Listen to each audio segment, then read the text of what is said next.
బా ఏమో గుమగుమ స్మెల్ వస్తుంది. కోడలేమో చేసినట్టు ఉంది, చూద్దాం.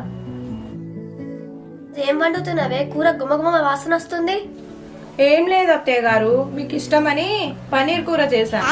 సరే, ఈరోజు కడుపు నిండా తినాల్సిందే. అబ్బా, ఈ రోజు కూర అత్తయ్యకి నచ్చుతుంది అనుకుంటా. అత్తయ్య, భోజనం రెడీ అయిపోయింది, తీసుకురావాలా? సరే, తీసుకురావే.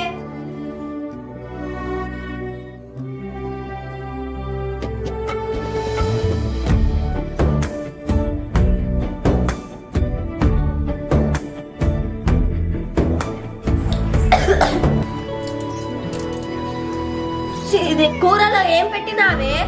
ఏమైంది అత్తయ్య, కూర నచ్చిందా మీకు? నీ బొందే నచ్చింది. కూరలో ఏం వేసావే? కూరలో కొంచెం లాస్ట్ మసాలా వేసాను, ఇంకొంచెం స్మెల్ బాగా రావాలని స్ప్రే కొట్టా. స్ప్రే కొట్టావా?